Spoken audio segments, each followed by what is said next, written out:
Republicans won big in Tuesday's U.S. midterm elections, and they will now control both houses of Congress during President Barack Obama's final 2 years in office. VOA's Michael Bowman reports, even though the outcome of some contests are still in doubt, Republicans picked up enough seats to take control of the Senate and retain their large majority in the House of Representatives. 105. Yeah, so here is your ballot. Americans cast ballots across the country Tuesday, and in key Senate races handed Democratic-held seats to Republicans. In Colorado, incumbent Democratic Senator Mark Udall was defeated by Republican challenger Cory Gardner. Tonight, we shook up the Senate. You shook up the Senate. Tomorrow we go to work to fix a Washington that is out of step, out of touch, and out of time. A pledge to rein in the federal government helped propel Republican Senate candidate Joni Ernst to victory in Iowa. Getting spending under control, keeping taxes low, and cutting red tape so businesses can grow and invest. Tuesday was not a clean sweep for Republicans, as Democrats held on to Senate seats in states like New Hampshire, where Jeanne Shaheen won another term in office. I will work with anyone in the Senate, Democrat, Republican, Independent, to get things done. The Senate's top Republican, Mitch McConnell, will become majority leader in January.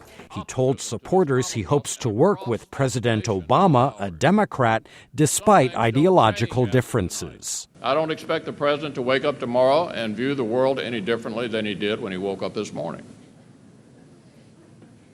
He knows I won't either.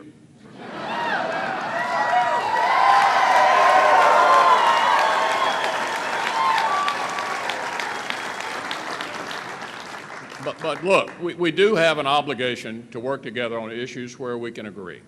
Republicans also retained their majority in the House of Representatives and scored victories in several state governor contests.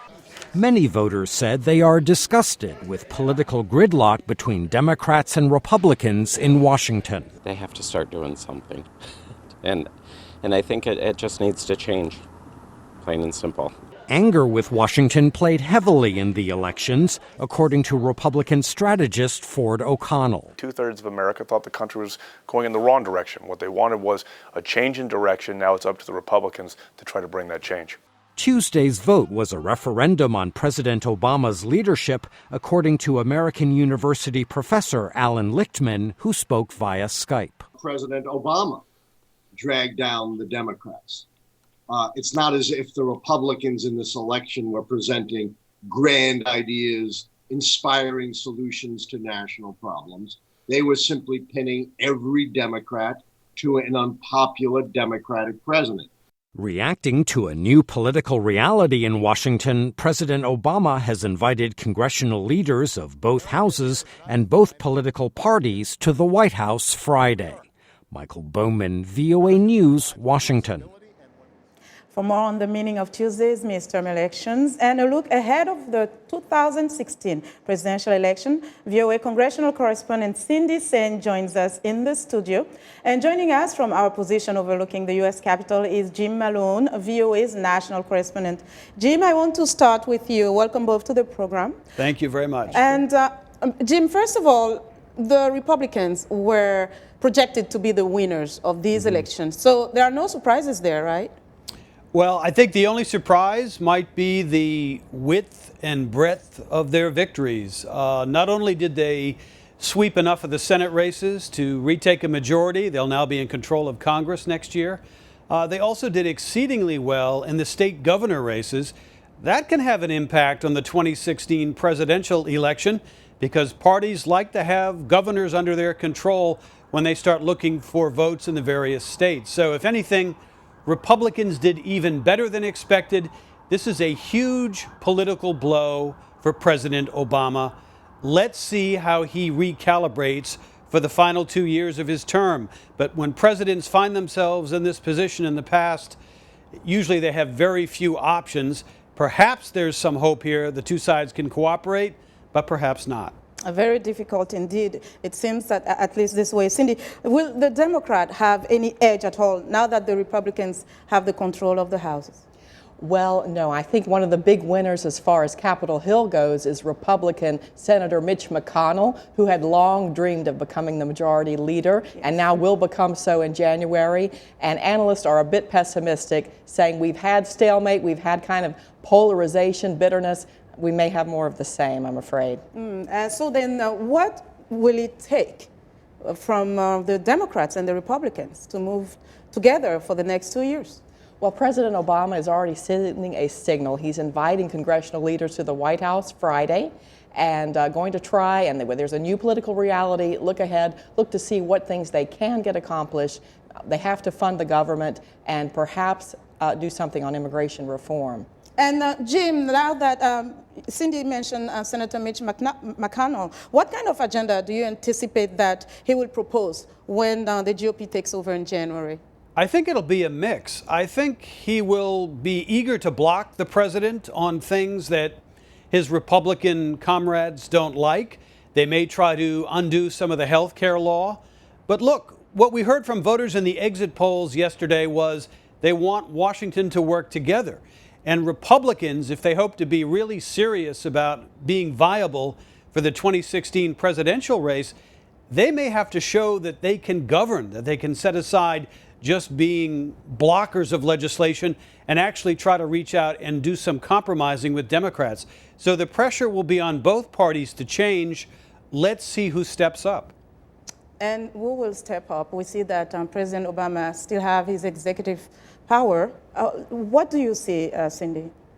Well, one of the things that people are already calling for is for him to do something on immigration right away, and that's one of the first tests. Yes, yes. And Jim Malone, when you look at, in terms of foreign policy, how is this election going to affect it? We don't know fully yet, but look, you're going to have more conservative Republicans speaking out about foreign policy in positions of authority. The Senate chairman of the various committees, like, say, Armed Services, someone like John McCain, who's already had a very strong voice on foreign policy, say on ISIL, on various other issues, including Ukraine. I think we're going to hear more from them. They're going to push the administration to be tougher. That could set up some conflicts as well. Now, looking ahead to 2016, who are the people that stand out to you, Cindy, with regards to whether it's the Democrats or the Republicans? When we look at the presidential elections, do you think in the Democratic Party, Hillary Clinton may be the person? Yes, she is the one name. You hit it on the Democratic side. On the Republican side, there's a whole bunch of different names, several of them senators, Ted Cruz from Texas, Rand Paul from Kentucky. So, and as Jim said, you know, having those governors' mansions in a lot of these states for Republicans helps out to pave the way for the presidential bid. So it'll be interesting to see, and that's going to start about right now. Yes, and about right now, actually, some people say that yesterday's elections were kind of the beginning to the 2016 campaign. Who are some of the people that you anticipate, Jim Malone, to see running? Well, I look at the Democratic side, and Hillary Clinton is by far the favorite. It's not clear she's going to run. Democrats seem to have a leader, but may have lost their way. Republicans, I think, based on the elections, think they may have found their way, but now they need to look for a leader. So both parties are a bit in turmoil for the next 2 years, and they've got 2 years to sort it out. 2 years to sort it out. Cindy, how do they sort it out? Well, that's a good question. And like I said, they have until December 11th to at least fund the government. So that'll be test number one. And they've got some Democrats saying, President, you better step up and do something on immigration right now. Immigration, a big issue, Jim Malone. It is. It's a big issue for both parties. Hispanic voters did not turn out very strongly on Tuesday. I think some of them were disappointed with the president. They've been protesting at some of his speeches. Republicans have been blocking immigration. But if they want a better chance to win the White House in 2016, they may have to at least compromise on some small issues to show Hispanics they're serious about some reform. Looking at the landscape, I guess compromise will be a big word. Cindy Saine and Jim Malone, thank you so much for joining us today. Thank you.